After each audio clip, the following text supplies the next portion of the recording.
Beurre FM, midi 13h, l'islam au présent avec Philippe Robichon et Abdelali Mamoun. C'est l'islam au présent sur Beurre FM. Bonjour et bienvenue. Merci de nous rejoindre comme tous les jours jusqu'à 13h. Bonjour Imam Abdelali. Bonjour Philippe. Assalamu alaikum wa rahmatullahi wa barakatuh. Et vous le savez, le mercredi, Wissem Satouri nous sert de guide à travers cette génération musulmane qu'on découvre.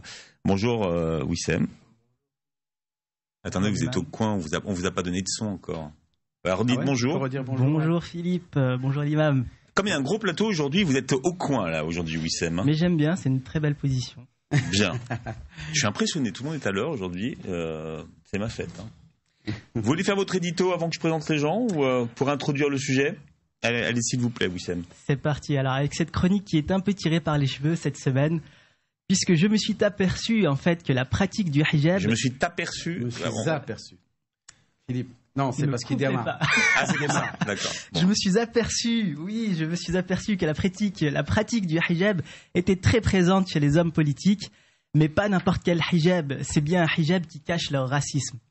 Alors, ne me regardez pas comme ça, car oui, j'ai découvert que l'islamophobie se dissimule souvent sous un voile de démocratie mal épinglé.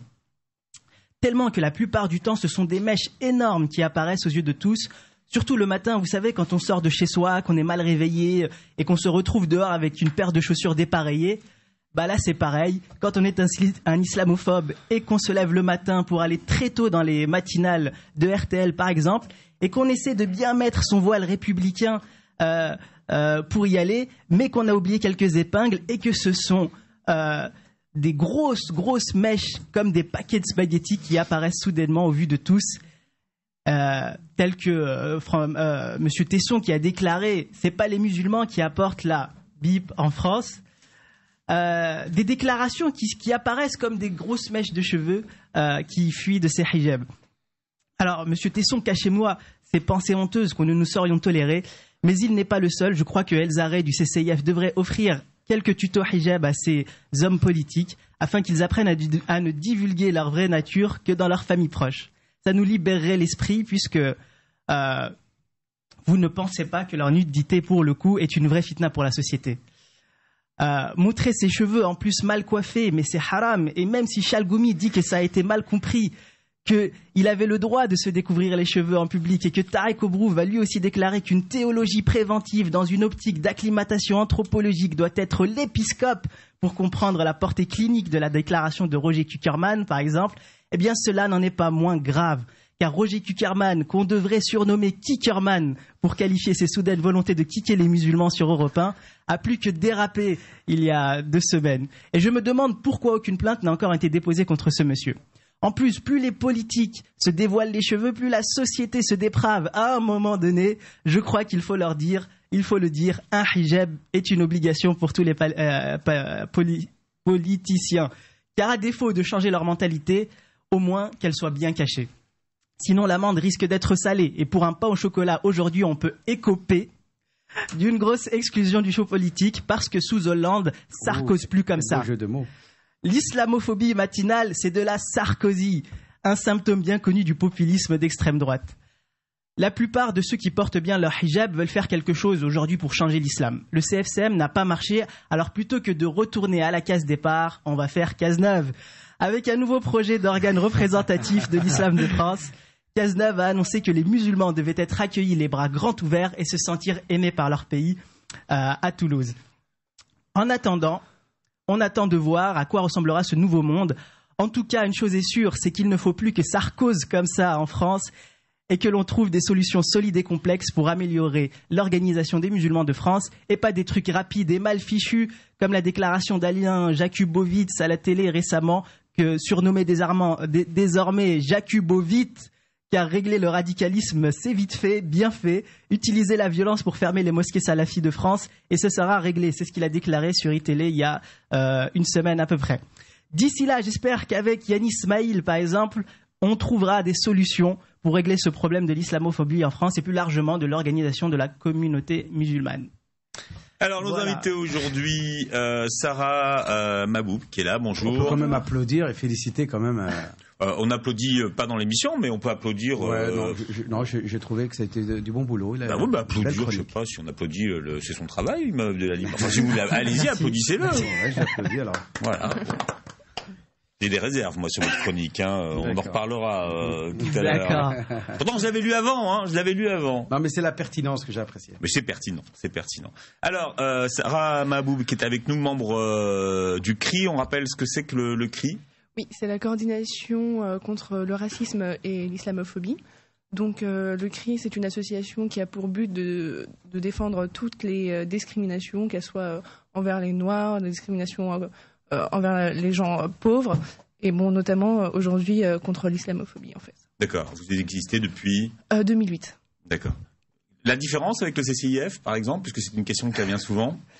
Une différence. Vous êtes complémentaires, vous vous inscrivez comment par rapport à leur démarche? En fait, c'est plutôt une différence au niveau de la vision politique, et on est très pédagogue, en fait.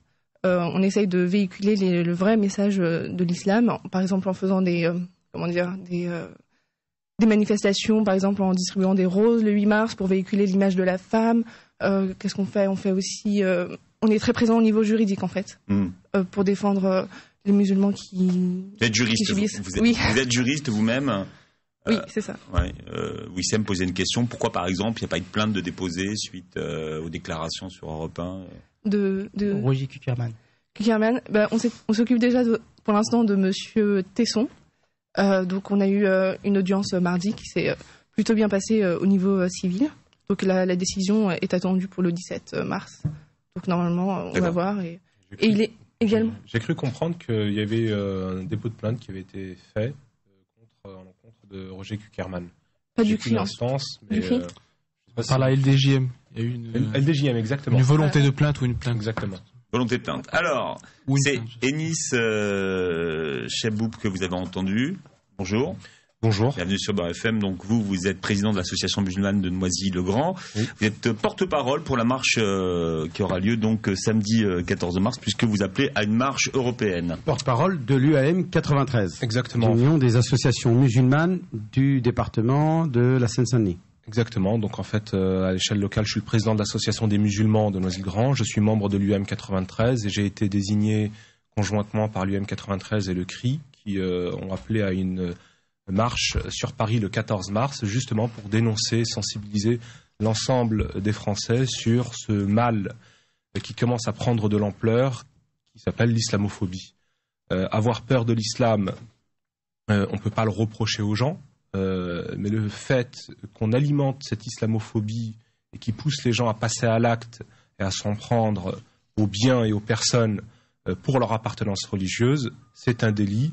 Malheureusement, c'est un délit, nous le considérons comme un délit, mais ce n'est pas reconnu comme un délit. Aujourd'hui, c'est ce qui se dit depuis déjà pas mal de temps, le fait d'être raciste et de passer à l'acte, ou d'être antisémite et de passer à l'acte, c'est puni par la loi.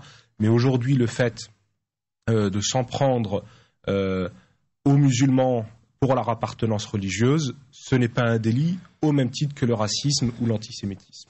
Ça devrait être normalement une circonstance aggravante. Exactement. Parce que vous avez d'abord l'agression en elle-même qui est une atteinte à l'intégrité physique ou morale de la personne, qui est déjà un délit. La loi condamne effectivement toute forme d'agression, quelles que soient les motivations. Mais quand elle est motivée par une xénophobie, une haine de l'autre, de la race ou des convictions de l'autre, pour moi, ça devrait être considéré comme circonstance aggravante qui devrait aggraver la peine de délit. Exactement. Et le dernier invité, c'est Yanis Maïl. Bonjour. Bonjour. Vous êtes diplômé d'islamologie. Vous écrivez, vous faites des conférences et vous êtes partie des figures qui montent aujourd'hui dans l'islam de France. Alors on va voir ce que pensent les jeunes aujourd'hui de l'islamophobie. Aujourd'hui, c'est pas nouveau l'islamophobie, mais est-ce que vous avez l'impression qu'il y a eu un nouveau visage de l'islamophobie depuis le mois de janvier? Alors depuis le mois de janvier, si vous voulez, c'est dans la continuation de ce qu'il y avait déjà avant. Il y a juste eu une aggravation en termes pratiques, c'est-à-dire du nombre d'agressions. On sait que selon les chiffres, il y a eu autant d'actes islamophobes que sur tous les actes islamophobes de l'année 2014. Dans le mois de janvier. Et il y a exactement, donc il y a eu une libération à la fois de la parole et des actes islamophobes.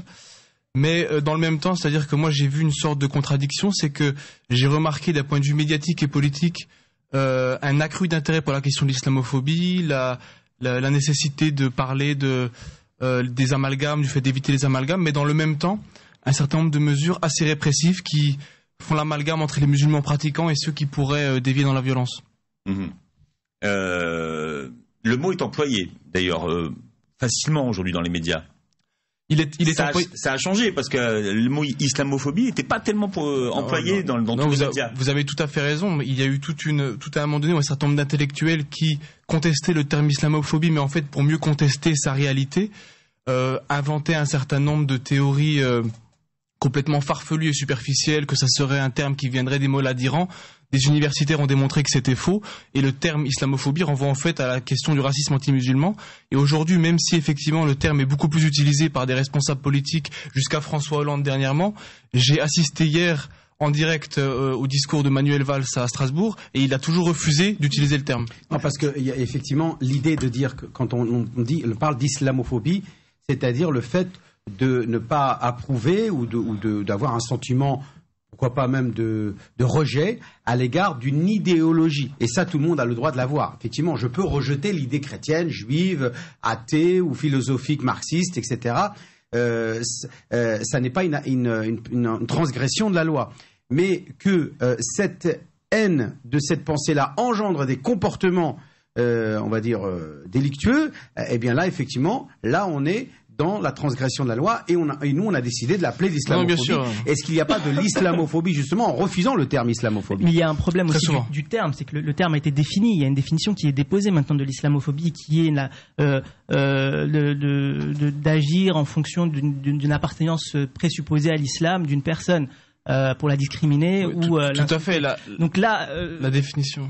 Est-ce que cette définition-là, est-ce que la politique aujourd'hui la reconnaît? C'est ça qu'il faut poser aussi. Non, la définition qui est utilisée par les acteurs de la lutte contre l'islamophobie est très très simple, et c'est une définition minimale parce qu'après il y a toute une dimension idéologique qu'on pourrait aussi contester dans la question de l'islamophobie, mais la définition minimale sur laquelle il y a un accord global, c'est de dire que c'est l'ensemble des actes de discrimination, de violence physique ou verbale à l'encontre d'individus en raison de leur appartenance réelle ou supposée à l'islam. Et pourquoi on dit réelle ou supposée à l'islam? C'est parce que de nombreux individus qui ne sont pas musulmans sont aussi victimes d'islamophobie par projection. Ça a été le cas d'un Sikh assassiné aux États-Unis, ou ça c'est le cas par exemple de gens d'origine arabe ou turque, mais qui ont un rapport très distant avec la religion, qui par projection sont victimes d'islamophobie.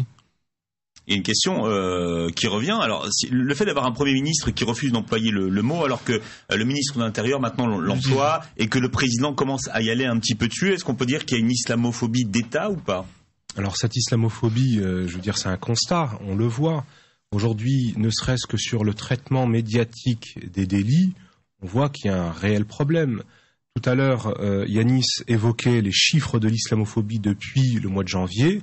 Sur le seul mois de janvier, on a explosé les compteurs de 2014.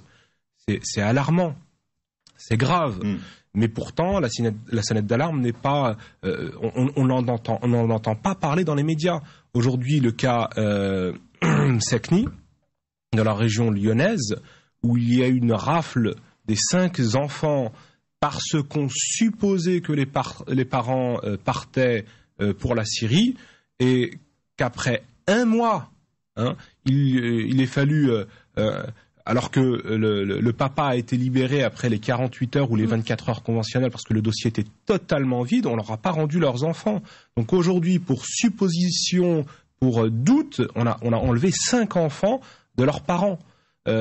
Aujourd'hui, c'est un traumatisme. Les enfants ont été traumatisés, les parents ont été traumatisés, et toute la population musulmane en France a été traumatisée parce que finalement, aujourd'hui, nous sommes tous des potentiels msekni. Cette famille, elle a été impactée aujourd'hui, mais ça aurait pu être n'importe qui. Aujourd'hui, parce que tu portes la barbe, parce que tu portes le voile, parce que tu veux exercer dignement dans le respect de ta religion, mais aussi en respectant les gens, eh bien aujourd'hui, ton appartenance religieuse fait que tu es potentiellement un djihadiste. Et aujourd'hui, quand j'entends certains médias politiques vomir leur haine sur l'islam, eh bien finalement, ils sont en train de rendre... de dédramatiser en fait ou de démocratiser cette islamophobie. Aujourd'hui, quand on a un voisin qui va tuer son voisin de 17 coups de couteau au nombre de victimes de la tuerie du mois de janvier en disant « je suis Charlie » et en tuant quelqu'un mais qui lui a rien fait, juste pour son appartenance religieuse, parce qu'il s'appelle Mohamed, alors qu'ils se connaissaient. Ils se connaissaient bien, ils se fréquentaient, voilà. Aujourd'hui, personne n'en a parlé dans les médias. Qu'est-ce qui a fait que cette personne est morte de 17 coups de couteau? Parce qu'en face, une personne s'est sentie obligée de se venger. Voilà, de devoir venger. Et aujourd'hui, des cas comme ça, les chiffres le montrent, c'est en train de démocratiser. Aujourd'hui, le nombre de femmes. Mais on n'en entend pas parler dans les médias. D'où l'intérêt de tous ces sites, justement qui relaient un autre canal d'information pour montrer justement que ces actes existent. C'est quand même dramatique. Ce nombre de femmes.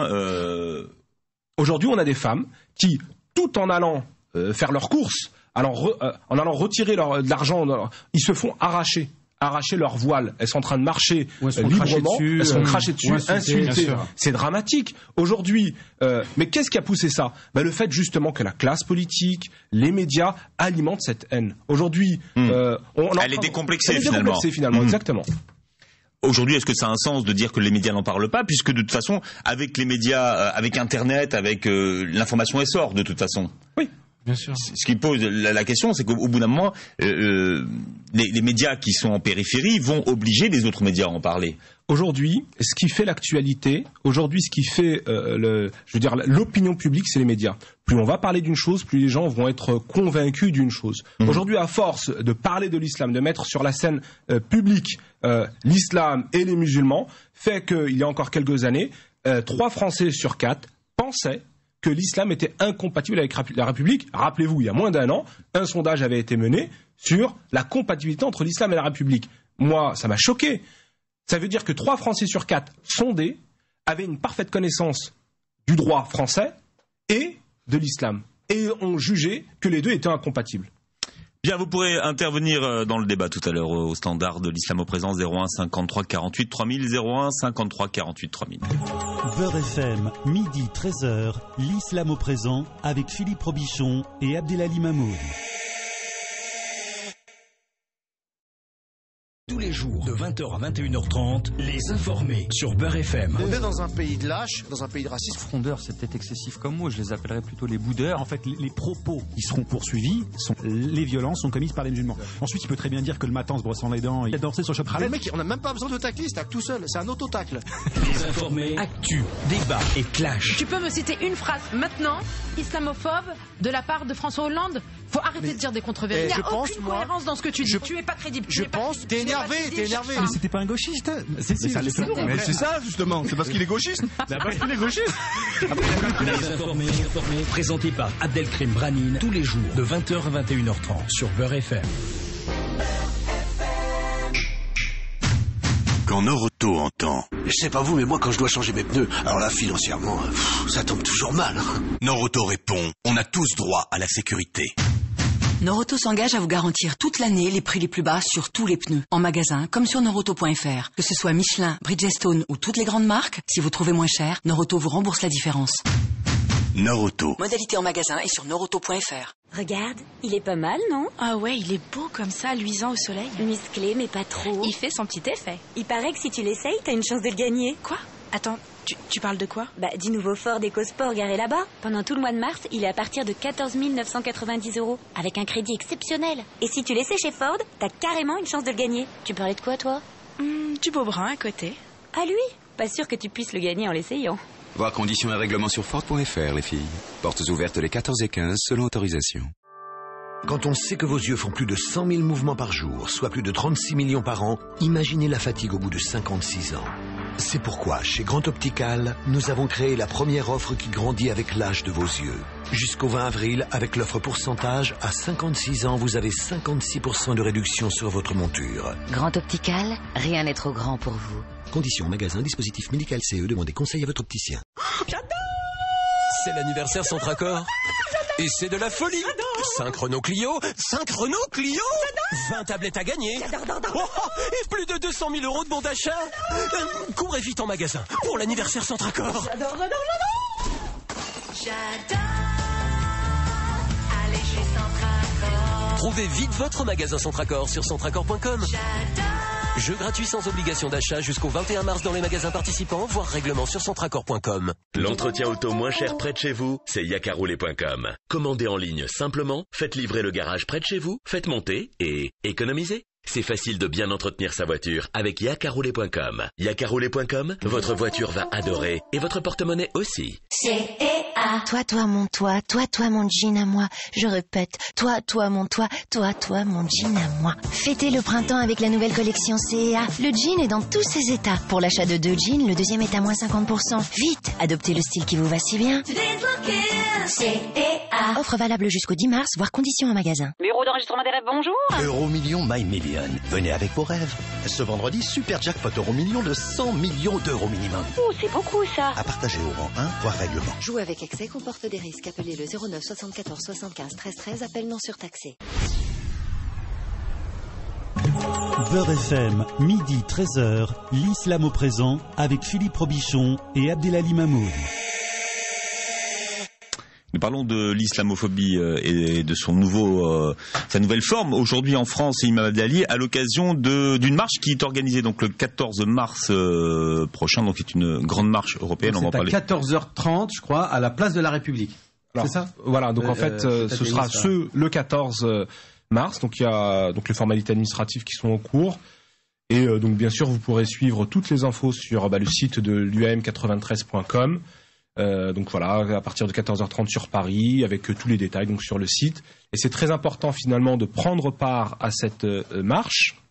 Elle est bien sûr ouverte aux musulmans, mais également aux non-musulmans, de manière à ce que l'ensemble des personnes qui veulent agir justement pour contrer cette islamophobie puissent déjà s'arrêter, et que la classe politique, les pouvoirs publics et les médias puissent prendre conscience de leur rôle sur l'alimentation de cette islamophobie, et qu'aujourd'hui, malheureusement, l'islamophobie tue et fait des victimes. Alors, pour ce qui est du lieu de la manifestation, il n'est pas encore défini. Donc, place de la République, c'est pas encore sûr, puisqu'il y a une autre manifestation ce jour-là, si j'ai bien compris. Exactement. Donc, on va être obligé peut-être d'annoncer que le départ de la manifestation se fera d'un autre endroit. Voilà. Donc, vous attendez justement la réponse de la préfecture pour avoir le tronçon de la manifestation. Dès qu'on a l'info, on la diffuse. Exactement. Donc vous pourrez, elle sera diffusée sur Beurre FM avec votre gentillesse, mais également sur Facebook, sur le site du CRI, de l'UM93.com, pour toutes les informations. J'ai une question pour Yanis. Toi qui représente un peu cette nouvelle islam de France des prochaines générations, on a passé notre temps depuis les années 80, la marche des beurs, à faire des manifestations, ça n'a abouti à rien. Il faut le dire, 40 ans plus tard, ça n'a donné rien. Quels sont les moyens de vraiment de changer la société? C'est classique comme moyen d'expression, la manif, finalement. Ça fait 40 ans. Les complémentaires, ça ne veut pas dire que ça n'a pas été, ça n'a servi à rien. Ça a servi, mais c'est en complément d'autres actions. On ne peut pas dire qu'elle se suffit d'elle-même, bien sûr. Je pense que Yanis... Non, ce que je pense à ce niveau-là, c'est effectivement que toute forme d'action, aussi minime soit-elle, peut être une contribution, et la somme des petites actions pourra être à un moment donné une contribution considérable. Et à ce niveau-là, effectivement, le moyen de la manifestation reste, il a toujours existé, mais il y a d'autres moyens. Le travail de sensibilisation, le travail d'éducation à la fois collectif comme individuel, et le travail de lobbying, le travail d'influence, le travail au niveau politique, au niveau citoyen. Je pense que toutes les démarches sont complémentaires, et par exemple, quand il s'agit de l'islamophobie, il y a la question, par exemple, de la présence médiatique, la question de l'engagement politique, la question... Quand tu parles du lobbying, c'est l'engagement politique? Il faut plus de musulmans en politique? Alors, moi, quand je parle de lobbying, c'est beaucoup plus que ça. Je vois un certain nombre d'organisations avec qui je peux être en contact qui, à un moment donné, essayent par un certain travail de réseau, au niveau, par exemple, des institutions européennes, de pouvoir avoir une influence positive sur ces questions au niveau des décideurs politiques. Le FEMISO, par exemple, le Forum européen des organisations de jeunes musulmans, oui, qui intervient. Ah, je connaissais pas ça. Tu peux répéter? C'est le Forum européen des organisations. On en a parlé la semaine dernière. Donc, le FEMISO dont je suis un des représentants et dont j'ai participé aussi avec Farid Abdelkrim notamment, qui faisait aussi partie du FEMISO. Donc le FEMISO par exemple travaille sur un point qui est intéressant et qui doit tous nous concerner, c'est qu'aujourd'hui l'islamophobie n'est pas simplement une question française. À l'heure de la globalisation et particulièrement dans le cadre de l'Union européenne, comprendre que l'islamophobie est une problématique européenne. On a vu le mouvement Pegida en Allemagne, et ce que fait FEMISO est une chose sur laquelle on devrait méditer, c'est-à-dire d'européaniser notre discours sur l'islamophobie, notre action sur l'islamophobie. Parce qu'il faut savoir que les partis populistes, du Front National au parti de Geert Wilders aux Pays-Bas, tentent de s'allier pour essayer de cristalliser la haine du musulman dans la reconstruction d'une identité et d'un projet politique européen. Et justement, nous, pour lutter contre ce phénomène, il faudrait essayer de globaliser notre lutte contre l'islamophobie en coordonnant le travail des différentes organisations à travers l'Europe. Moi, j'aimerais savoir justement comment on combat l'islamophobie. Vous parlez par exemple des médias. Donc aujourd'hui, comment est-ce que concrètement on peut changer la façon dont les médias ne parlent pas de l'islamophobie déjà? Comment faire pour qu'ils en parlent? Et quand je parle des médias, c'est on part du principe qu'une information existe à partir du moment où elle est au JT de 20h de France 2 ou de TF1. Oui, exactement. Aujourd'hui, si jamais aujourd'hui des actions quand elles sont minimes, c'est des faits divers, on peut en faire une. J'ai un exemple. Le sang, c'est le sang. Le meurtre, c'est le meurtre. Et la valeur de la vie humaine, c'est la même. Aujourd'hui, quand on a un travailleur qui s'appelle Saïd Bourarache, qui se fait tuer par 4 personnes, il s'avère que ces 4 personnes sont de confession juive et même certaines membres de la LDJ du Bétar. Et que l'information ne sort pas dans les médias, eh bien, c'est dramatique. En termes de traitement médiatique, c'est un flop, cette information. Alors, explique-moi pourquoi l'information ne sort pas. Mais nous ne sommes pas les médias. Si vous regardez dans les médias de l'UM 93 qui a relayé, qui a accompagné également la famille, mais également tous les autres médias comme Islam et Info, pour ne citer que, l'information transitait dans les médias, mais pas au niveau des grands médias locaux comme vous avez dit France 2, BFM, iTélé, etc. Est-ce que c'est pas aussi c'est dramatique. Un problème interne à la communauté musulmane qui est très mal organisée, qui est totalement désintéressée de l'intérêt collectif. Il y a beaucoup d'individualisme, d'égocentrisme. Aujourd'hui, c'est pas un peu ça aussi le vrai problème? Moi, je pense que c'est les médias qui font pas leur boulot. Les médias font pas leur boulot. Mais peut-être qu'on n'est pas là pour leur demander de le faire aussi. Des fois, une joggeuse perdue dans la Creuse, on en parle au JT de TF1. Exactement. C'est dramatique. Parce qu'elle a disparu, pas parce qu'elle est morte. Parce qu'elle a couru peut-être un peu trop longtemps. Donc, on condamne, je veux dire, c'est malheureux, il n'y a pas de problème à ce niveau-là. On est d'accord, on n'est pas là pour comparer la joggeuse et les autres. Exactement. Maintenant, on veut savoir concrètement, quels sont les moyens qui peuvent être mis en place pour que cette information soit reprise par les journaux. Comment est-ce qu'être créatif et les obliger? Déjà, donc, avant de répondre à la question concrète, ce que je voudrais dire, c'est que un des vrais problèmes, c'est qu'aujourd'hui, il y a une hypertrophisation du fait divers musulman. C'est-à-dire qu'un fait divers qui devrait rester dans la rubrique fait divers d'un journal local devient très régulièrement une polémique nationale. Et on essaye d'alimenter toute histoire autour de l'islam sous l'angle négatif. Donc déjà, il serait intéressant que les médias parlent de l'islam plus positivement. L'autre point, je vois par exemple aujourd'hui la force d'Internet et des réseaux sociaux. Combien de fois, par la mobilisation des musulmans comme de non-musulmans sur des questions qui étaient liées à l'islam ou à l'islamophobie, on a pu influer sur le discours dominant médiatique. C'est arrivé à plusieurs reprises. Donc par exemple, user de la force des réseaux sociaux, d'Internet, je pense parce que nous, ça, c'est ce qu'on apprend. Enfin, je veux dire, dans les écoles de journalisme, le rédacteur en chef, il regarde qu'est-ce qui buzz sur les réseaux sociaux. Exactement. Et il est obligé. Exactement. Mais c'est de la stratégie, simplement. C'est de dire, voilà, ça fait 2 millions, 3 millions de vues ou de likes. Il faudrait inverser la tendance. C'est-à-dire qu'aujourd'hui, beaucoup de médias utilisent l'islam en parlant sous un angle négatif pour faire du buzz et parfois pour faire de l'argent. Alors il faudrait inverser la tendance, que le buzz devienne la lutte contre l'islamophobie.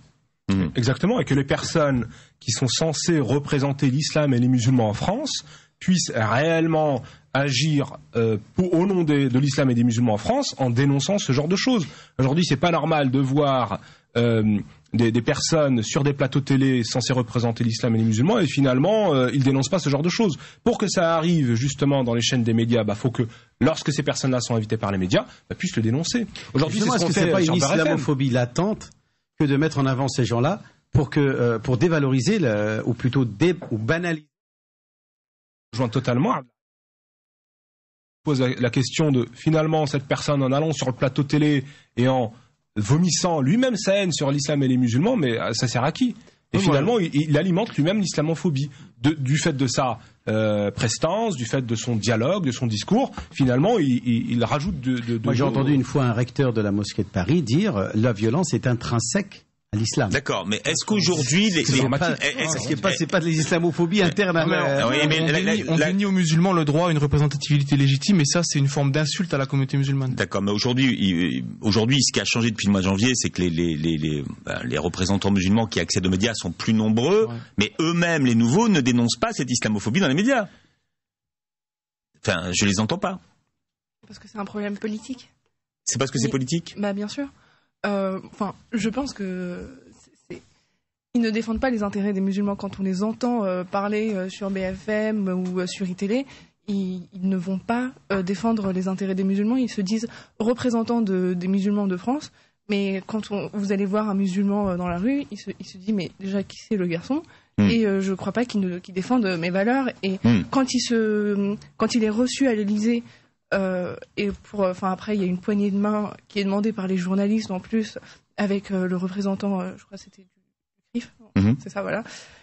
Et après on peut pas pardonner ce genre de paroles en 3 heures, quoi. Enfin, c'est pas possible. On voulait une image, mais c'est pas comme ça qu'on règle la question.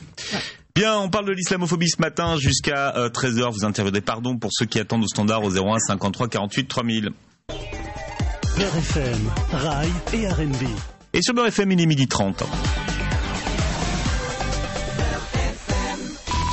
À 12h30, c'est vous qui nous informez. Victor Pugliese, bonjour. Bonjour Philippe, bonjour à tous. Le procès des attentats de Boston s'ouvre aujourd'hui aux États-Unis. 2 ans après l'explosion qui avait fait 3 morts pendant le marathon de la ville, le seul accusé va comparaître. Dzhokhar Tsarnaev, jeune américain de 21 ans, risque la peine de mort pour cette attaque, la plus grave aux États-Unis depuis le 11 septembre. En plus de la bombe, il est également accusé d'avoir tué un policier avec son frère et complice qui avait lui été abattu durant leur fuite. En Israël, une députée arabe agressée par un militant israélien d'extrême droite, Hanin Zohabi, femme politique arabe réputée pour son franc-parler, a été légèrement blessée hier. Un extrémiste d'un parti anti-arabe lui a lancé un verre dessus au cours d'une conférence sur la participation des femmes à la politique. La députée a été légèrement blessée à la tête. Son agresseur a lui été interpellé par la police. Baruch Marzel, militant ultra-sioniste, s'est réjoui de l'attaque sur Internet, revendiquant en être à l'origine. 33 ans après, 3 suspects auraient été identifiés dans l'attentat de la rue des Rosiers. Le 9 août 1982, une fusillade dans le restaurant Joe Goldenberg à Paris avait fait 6 morts sans que l'on puisse retrouver les coupables. D'après une information RTL ce matin, le juge antiterroriste Marc Trévidic aurait délivré 3 mandats d'arrêt internationaux il y a quelques jours. Les suspects vivraient maintenant séparément en Norvège, Palestine et Jordanie avec leurs familles. Il s'agirait de membres du groupe Abu Nidal qui avait multiplié les attentats au début des années 80. En Tunisie, 2 terroristes tués par l'armée hier soir. Les 2 hommes ont été abattus par une unité spéciale des militaires tunisiens dans la région montagneuse de Kasserine. Il s'agit de l'aboutissement de larges opérations de ratissage menées depuis 3 jours. D'après les autorités tunisiennes, aucun militaire n'aurait été blessé durant l'intervention. Enfin, on termine avec du football. Saint-Etienne passe l'écart dans la douleur. Les Verts sont allés chercher la qualification au tir au but face à l'US Boulogne hier soir en Coupe de France. Le match s'est terminé sur le score d'1 partout après l'ouverture du score sur pénalty des nordistes et l'égalisation de Cornier à la toute dernière minute. Les Stéphanois poursuivent donc leur parcours et pourront tenter d'aller chercher une 7e Coupe de France. Ce soir, le PSG reçoit Monaco au Parc des Princes. Des Parisiens toujours privés de Mota, Kaba et Lucas ou encore Zlatan Ibrahimovic. Côté monégasque, cascade de forfait en défense. Ricardo Carvalho, Wallace ou encore Radji seront forfaits. Jérémy Toulalon devra donc se dépanner une nouvelle fois en défense. PSG Monaco, coup d'envoi à 21h. Merci Victor, vous revenez tout à l'heure à 13h30 pour d'autres informations. Beurre FM, midi 13h, l'islam au présent avec Philippe Robichon et Abdelali Mamoud. Tous les soirs, de 22h à minuit, confiez vos problèmes à Vanessa. Vos secrets, témoignages, coups de blues ou coups de cœur. La parole est libre. C'est Confidences, tous les soirs, de 22h à minuit, avec Vanessa, sur Beurre FM. C'est le meilleur de Leclerc. C'est les best-of Leclerc. Oh et tout le monde, écoutez ça. Chez Leclerc, pendant 5 jours, c'est des remises immédiates, de la gratuité, du ticket Leclerc sur de nombreux produits. Des prises imbattables sur des grandes marques de l'alimentaire, du multimédia en passant par tout le reste. Oh, le pouvoir d'achat reprend le dessus chez Leclerc. Y a quelqu'un ? Vous avez 5 jours pour prendre le pouvoir d'achat. Du 3 au 7 mars, sur de très nombreux produits, le meilleur de la promo est chez Leclerc. Voir modalité dans les magasins participants. Bon moi j'y vais. Préparez les beaux jours avec Karcher et profitez d'une offre exceptionnelle. Du 15 février au 30 avril, 50 € vous sont remboursés et un pack d'accessoires vous est offert pour l'achat d'un nettoyeur haute pression écologique Karcher. Conditions sur karcher.fr. Alors avec Karcher, faites la différence. C'est l'heure du déjeuner, on chante les produits laitiers. Pour être sûr de tenir la route au déjeuner, je mange un yaourt. Moi je suis une fille à fromage, tous les midis je lui rends hommage. Les produits laitiers sont de amis pour la vie. Les produits laitiers ? N'oublions pas le plaisir. Pour Julien, qui constate que dans la vie on n'a souvent jamais 203, ça se confirme. Chez Intermarché, quand il achète 2 produits identiques, il a un 3e produit gratuit en plus. Jamais 203, c'est bien. En plus, si c'est gratuit, alors là... Intermarché, tous unis contre la vie chère. Du 24 février au 8 mars sur une sélection de produits, modalités et magasins participants sur intermarché.com. Bonjour, je suis la voix de Nissan. Je suis programmée pour vous annoncer que la Nissan Micra et la Nissan Note sont à des prix exceptionnels sans condition. Oui, vous avez bien entendu, sans aucune condition. Rien, nada, walou, peanut, zéro, ni des clous. Les citadines Nissan, vous allez les aimer sans condition. Portes ouvertes du 13 au 15 mars, offre valable jusqu'au 31 mars. Détails sur nissan-offre.fr. Ouverture le 15 selon autorisation. Nissan, innover autrement. Carrefour, j'optimisme. Maman, pourquoi tu souris comme ça? Chez Carrefour, c'est les jours hyper optimistes. Jusqu'au 9 mars, il y a des promos de dingue. Ah ouais? Tiens, l'ordinateur portable compact 15,6 pouces, par exemple, il est à 259 € au lieu de 349. 259 €? Je me sens tellement optimiste aussi d'un coup là. Référence 15S 106 9, dont 30 centimes d'éco-participation. Limité à 5500 pièces. Magasin participant sur carrefour.fr. Carrefour, j'optimisme. C-E-A. Toi, mon toi, toi, mon jean à moi. Je répète, toi, mon toi, mon jean à moi. Fêtez le printemps avec la nouvelle collection CEA. Le jean est dans tous ses états. Pour l'achat de 2 jeans, le deuxième est à moins 50%. Vite, adoptez le style qui vous va si bien. CEA. Offre valable jusqu'au 10 mars, voire conditions en magasin.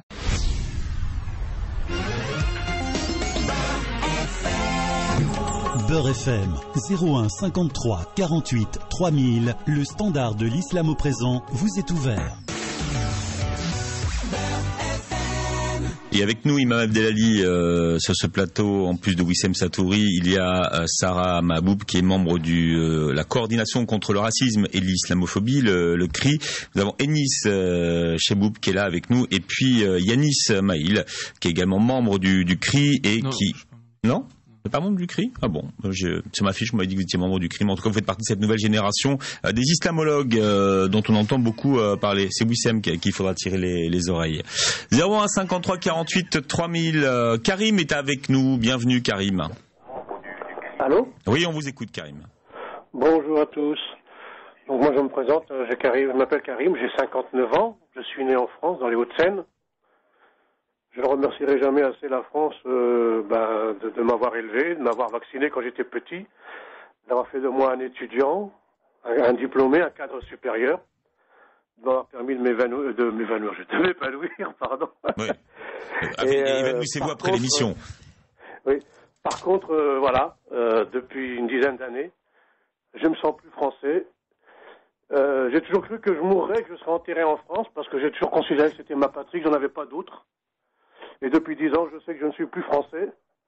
Je sais que je ne mourrai pas en France et que je ne serai pas enterré en France et que je ferai tout pour que mes enfants rentrent aussi en Algérie parce que notre place n'est plus ici pour la bonne et simple raison, c'est que une autre communauté a décidé de nous évincer de France. Il faut appeler un chat un chat. Il n'y a pas d'autre terme. Nous sommes à peu près le seul pays d'Europe où il est interdit d'être palestinien, par exemple. Justement, ce chat, c'est qui? C'est le seul pays d'Europe où un livre tous les mois sort sur l'islam. Comme entre 30 et 40, il y avait des Maurras, il y avait des Céline, il y avait des tas de gens qui sortaient des livres sur les juifs. Maintenant, c'est des livres sur les musulmans.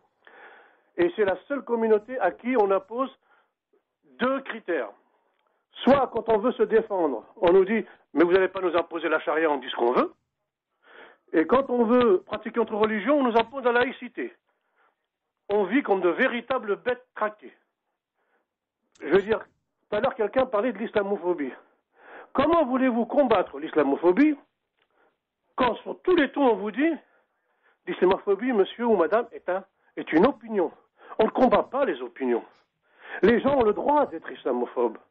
Les gens viennent à la télé et vous disent « je suis islamophobe et je le revendique et j'en suis fier ». Parce que c'est un droit. On ne combat pas un droit. Soit l'islamophobie est un délit comme l'antisémitisme, et là, oui, on peut lutter. Parce qu'on dira, monsieur, vous enfreignez la loi. Mais vous ne pouvez pas dire à quelqu'un qui vous dit que l'islamophobie est une opinion, et lui dire, c'est une opinion légale, mais moi je vous interdis de parler. C'est pas possible. Alors Karim, beaucoup de gens veulent vous répondre sur le plateau. Sarah? Oui, alors donc je comprends très bien le sentiment de ce monsieur. parce que effectivement, il y a le CNCDH, qui est la Commission nationale consultative des droits de l'homme. Elle a remis un rapport à Monsieur Valls, qui était Premier ministre, qui était déjà Premier ministre, et ce rapport traitait déjà de l'islamophobie. Donc il y avait notamment 2 points qui étaient traités, qui disaient que l'islam est la religion qui dérange le plus les Français qui étaient interrogés. Et la seconde chose, c'est que les actes islamophobes étaient en progression de 11,33 points, tandis que, par exemple, les actes antisémites, je pense qu'ils faisaient référence à ce chat, justement, et étaient en baisse de 31,22 points. Donc, si la réussite de la baisse des actes antisémites est la réussite du gouvernement, pourquoi le gouvernement ne réussit pas à faire ce qu'il fait contre l'antisémitisme, à relater ça contre l'islamophobie. La semaine dernière, le ministre de l'Intérieur a déclaré que chaque acte devait être signalé, acte islamophobe, et donc les préfets devaient être saisis. Signalés, mais pas poursuivis. Les procureurs. Et les procureurs, oui, ensuite. Les préfets devaient saisir les procureurs. Oui, mais ça ne veut pas dire être poursuivi, poursuivi devant la justice. On peut classer l'enquête, saisir le procureur. Le procureur dit, c'est classé. Donc vous voulez que le ministre aille plus loin? Ah bah bien sûr, il faut qu'ils prennent leur responsabilité. Ah bah oui. Pas simplement systématiquement. Non, pas systématiquement, mais s'il y a vraiment un acte islamophobe qui a été constaté, il faut qu'il soit retenu par le procureur et par les juges. Et le côté islamophobe doit être une circonstance aggravante, parce qu'aujourd'hui, lorsqu'une personne se fait arracher, violenter, etc., c'est un délit. Donc ça doit être puni. Et l'idée de l'islamophobie, c'est de reconnaître comme circonstance aggravante le fait que ce délit a été motivé par l'appartenance religieuse. Non, ce que je voudrais dire par rapport à ça, c'est que je peux comprendre un certain sentiment de désespoir, de frustration. Ensuite, la question, on peut être d'accord. C'est Karim, ça. D'accord, on peut être d'accord sur le constat de l'atmosphère délétère autour de l'islam et des musulmans. Mais à un moment donné, il faut aussi réfléchir à notre responsabilité quant à la réponse face à cette réalité. Est-ce que c'est une fuite en avant en faisant nos bagages ? Ou alors est-ce que c'est, en tant que citoyen français engagé, à un moment donné, essayer d'être des agents de pacification et de justice, et rappeler que quand on se bat contre l'islamophobie, ce n'est pas simplement dans l'intérêt de la communauté musulmane, mais c'est dans l'intérêt de la France, car quand on touche à un musulman, on touche à la République.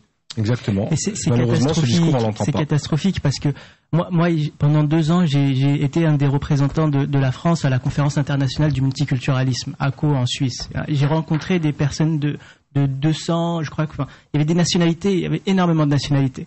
Et la seule chose qu'ils nous disaient en France, mais mes pauvres, et on était principalement des musulmans qui étaient venus, mes pauvres, ce que vous subissez, personne ne le subit aujourd'hui dans le monde, comme racisme. Et on ne comprend pas. Des Suisses qui me disaient ça, des Norvégiens, des Suédois, on ne comprend pas ce qui se passe en France.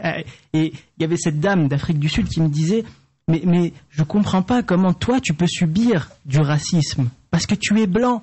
Je ne comprends pas. Et elle était c'était dans un workshop, elle était complètement hors d'elle. Elle me dit mais t'es blanc. C'est pour ça que je comprends pas. Et pour rebondir sur ce que disait l'auditeur Karim, alors que certaines personnes pensent sortir de France, retourner dans un pays d'origine ou quelconque pour fuir cette islamophobie, pour ma part, je ne partage pas du tout cette vision des choses, par respect pour nos grands-parents qui ont versé de leur sang pour libérer la France du nazisme et de la haine des peuples. Nos grands-parents, par respect pour leur sacrifice, et là, il n'y avait pas de problème avec leur islamité. On a été chercher nos grands-parents, ils ont libéré, ils ont contribué à la libération de la France. Il y a même aussi nos parents qui ont construit la France. Par respect pour nos grands-parents, je ne quitterai pas la France. Et par respect pour nos parents qui se sont cassés le dos, qui ont subi et enduré des brimades pour construire la France d'aujourd'hui, moi qui est né en France, qui a grandi en France, qui a fait ses études en France, qui paie ses impôts en France, qui contribue à l'essor professionnel économique de la France, ce serait une honte de quitter ce pays. La population musulmane française est la plus importante d'Europe.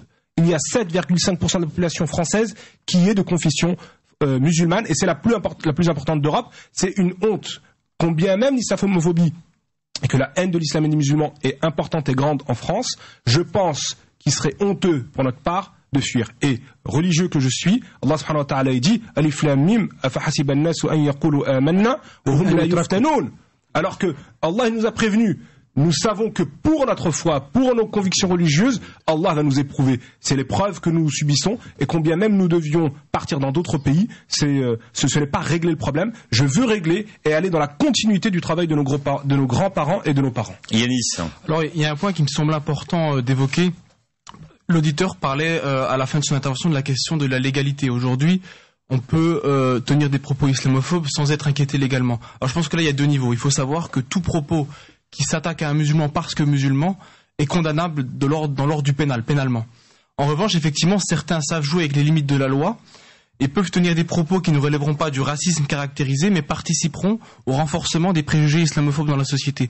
Alors face à ça, effectivement, l'arme ne sera pas la loi et la légalité, mais une régulation sociale. Et donc là, il faut que les musulmans s'engagent et soient présents dans les débats pour justement condamner ce type de propos qui non seulement stigmatisent une communauté, mais sont en train de miner le vivre ensemble en France.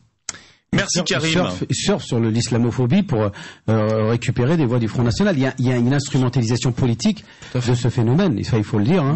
Si Copé, Morano, etc., toute la clique aujourd'hui tiennent des propos islamophobes, c'est surtout dans un objectif. Et je ne sais pas comment ils se laissent berner, même jusqu'à la mosquée de Paris. Encore hier, quand Sarkozy disait qu'il était contre le port du voile dans l'espace public, alors que la Convention européenne des droits de l'homme garantit à tout un chacun l'exercice du culte dans l'espace privé comme dans l'espace public, il vient en opposition à cette valeur ratifiée par la France. Eh bien, moi, je suis désolé, on n'a pas un invité à la mosquée de Paris. Il n'a rien à faire dans la mosquée de Paris. Tout ça parce que c'est sur insulter ses choix. Il a voulu rassurer une bande d'affairistes qu'on ne touchera pas à leur gagne-pain que c'est le quota de visa et l'accréditation de la viande halal. Ouais, je trouve ça malheureux et c'est vraiment déplorable. Tout à fait. Les hommes politiques sont à mettre dans le même sac, tous. Alors, c'est un constat. Aujourd'hui, l'islamophobie, ce qui favorise cette islamophobie et cette démocratisation de la haine de l'islam qui passe à l'acte, il y a les pouvoirs publics qui n'usent pas de la loi justement pour pouvoir punir les actes répréhensibles. Donc il y a le pouvoir public, il y a la classe politique, il y a les médias. Et pour ma part, la classe politique, aujourd'hui, comme le disait Abdelali, c'est une concurrence de qui pourra vomir le plus sa haine contre l'islam. Aujourd'hui, moi, lorsqu'on brandit la menace du Front National, pour nous, musulmans de France, pour moi, aujourd'hui, la menace, elle n'est pas dans une supposition que le FN gagne une quelconque élection. Aujourd'hui, je me pose la question, mais combien même le FN gagnerait des élections? Mais qu'est-ce qu'ils vont faire que n'a pas déjà fait l'UMP et le PS? La marche aura lieu le 14 mars. Le lendemain, le 15 mars, on fêtera les 12 ans, depuis 2003, depuis 2000, voilà, l'interdiction du port de 2004, c'est mars 2004, donc 11 ans, c'est l'anniversaire des 11 ans où aujourd'hui le port du hijab est interdit. Aujourd'hui, le FN, s'il venait à gagner des élections, mais qu'est-ce qu'ils vont instaurer comme loi que l'enchaînement politique, l'alternance politique de l'UMP et le PS n'a pas fait? Le débat sur l'identité nationale, le port, le débat sur le halal, etc. Tout ça, ce ne sont pas des choses qui émanent. Même les nounous qui viendraient à travailler chez elles, parce qu'elles sont sous contrat avec le département, alors il faudrait qu'elles retirent. Donc toutes ces choses-là stigmatisantes, humiliantes, on a l'impression que d'un côté, tu as eux et puis il y a nous. Pourquoi on n'est pas dedans, nous? Pourquoi on n'est pas à l'intérieur des partis? Pourquoi on n'est pas aussi dans cette volonté de pouvoir crier haut et fort que nous aussi on a le droit de décider avec vous du sort de la composante musulmane de France? On a le droit de décider avec eux, mais on est représenté par des gens qui ne défendent pas nos intérêts. Enfin, je suis désolée, j'arrête pas de le répéter combien de fois que Dalil Boubacar, c'est pas quelqu'un qui représente nos convictions et nos intérêts. Est-ce qu'il existe une loi disant que Dalil Boubacar représente les musulmans? Bah oui, mais je suis désolée. Non, il n'y a pas. À la télé, c'est lui qui passe. Il ne représente que lui-même ou peut-être des intérêts de l'Algérie, c'est tout en France. Il est diplomate algérien en France, il est recteur de la mosquée de Paris, ça s'arrête là. Président, le Conseil français du culte musulman est une coquille vide aujourd'hui, tout le monde le sait. C'est pour ça que ces politiques font appel à ces personnes-là alors que c'est une coquille vide. Mais ils sont mis en avant. C'est une forme d'islamophobie, il faut la dénoncer. C'est exactement il faut se lever. C'est ce que le CRI et d'autres associations contre l'islamophobie font. Amine nous a appelé. Bonjour Amine. Non seulement nous a appelé, elle nous appelle et est avec nous et attend au standard. Bienvenue Amine. Oui, bonjour. On vous écoute Amine. Donc en fait, moi je suis tout à fait d'accord avec Karim sur ses propos. Et c'est pareil, je suis né en France, j'ai grandi en France. Donc actuellement, je suis chef d'entreprise, mais voilà, je me sens pas du tout français. Donc actuellement, il y a une montée du racisme. On se fait insulter de toutes parts, que ce soit sur la voie publique ou par des dirigeants politiques qui représentent le CRIF et Israël, entre guillemets.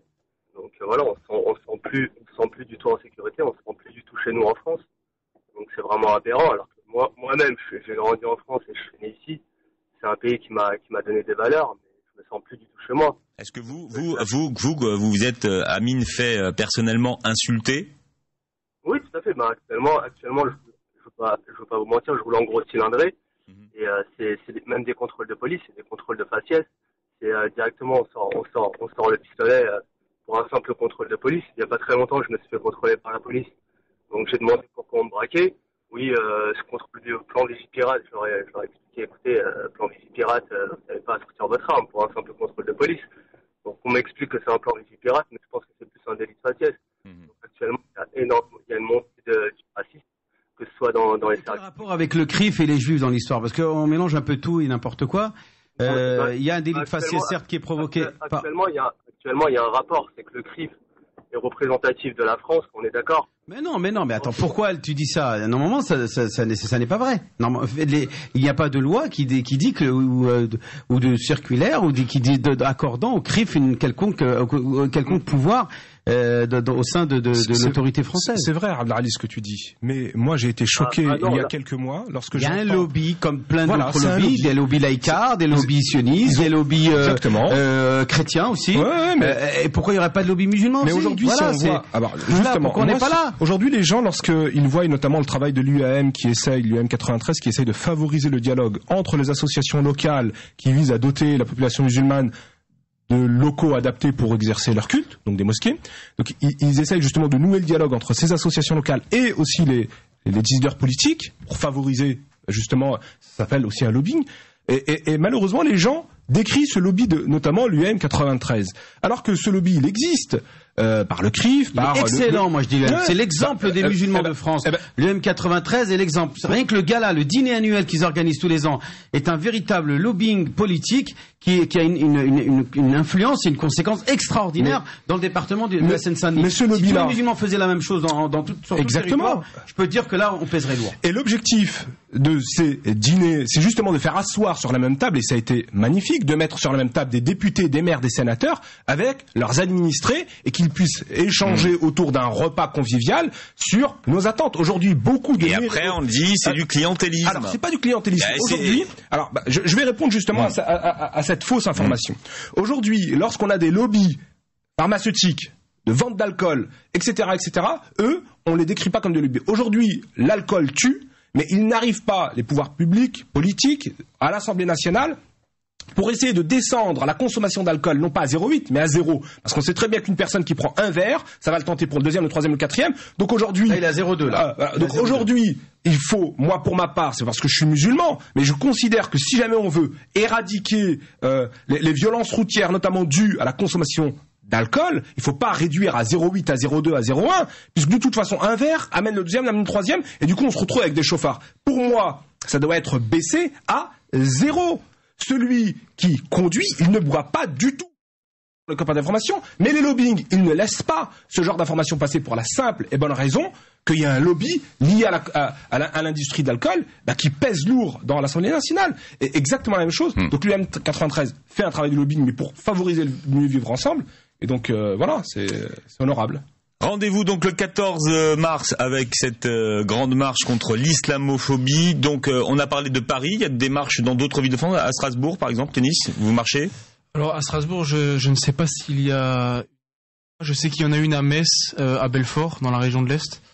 Voilà, donc ce que je peux dire. Donc le 14 mars, pour ceux qui nous écoutent et qui veulent avoir des informations... Une mobilisation générale de toute la composante musulmane de France. Et même de ceux qui sont pour le respect des droits de l'homme, pour le respect. Ce qui serait bien, c'est que ce soit ouvert à tout le monde. Voilà, et que tout le monde, tous ceux qui sont sensibles à l'injustice, au racisme, à la xénophobie, il faut une mobilisation générale. J'en appelle à tous ceux qui sont. La réussite de la marche, ça sera aussi ça. Ça sera tous ceux qui se sentiront concernés par cette cause. L'islamophobie, c'est faire œuvre de salubrité publique. Exactement. C'est favoriser. Les musulmans, les juifs, les chrétiens, les athées veulent vivre en paix dans cette République. Et aujourd'hui, il y a une gangrène qui plombe le bon vivre, le vivre ensemble. C'est pousser les citoyens les uns contre les autres. Voilà, et c'est pour ça qu'il faut c'est pas les citoyens. Chacun défend ça. Voilà, sa chapelle, c'est normal. Il faut dire, nous, qu'est-ce qu'on fait? On fait rien. Donc arrêtons de critiquer les autres qui font le travail qu'ils ont à faire pour leur communauté, c'est normal. La date c'est le 14 mars, donc on vous donnera toutes les informations à Paris. Pour ILM93.com. On peut rappeler aussi que Yanis est en train d'écrire un livre qui va bientôt sortir. Voilà.